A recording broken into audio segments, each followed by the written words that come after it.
La base ULM de la Mure-Argence fait-elle trop de bruit dans le Verdon? Oui, estiment des riverains qui ont décidé de se mobiliser pour que cela cesse. Les pratiquants, eux, ne veulent pas forcément changer de lieu, tout comme des commerçants qui estiment que la base attire du monde et c'est bon pour l'économie. Bref, le sujet divise, c'est ce qu'a pu constater Laurie Charrier. C'est un bruit qui dérange. Depuis quelques mois, la Mure-Argence, un village d'à peine plus de 300 âmes, est troublé par le bruit de la base ULM installée depuis seulement 2 ans. Une nuisance sonore qui, selon le collectif de défense du Moyen Verdon, est nocive pour plusieurs villages aux alentours. Les membres rencontrés mais qui n'ont pas souhaité s'exprimer à notre micro parlent de nuisances insupportables à en devenir fous et se disent exténués.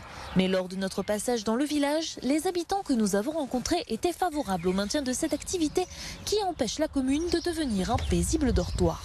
Moi, je ne vois pas d'inconvénient. Le bruit, pour certaines personnes qui sont proches, ça peut être un peu plus dérangeant, mais pas plus que la route. Au restaurant Le Pied Tanqué, la base ULM est plutôt vue comme un atout. Ça fait travailler moi, en tous les cas, qui suis un petit commerce de village. Ça amène du monde, des touristes.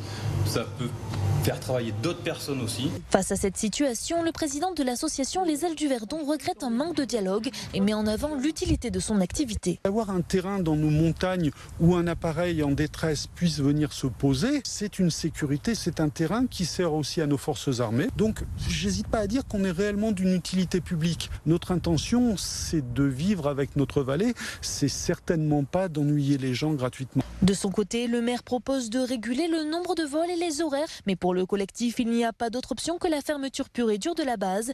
Des représentants ont rendez-vous avec la sous-préfète à la fin du mois d'avril.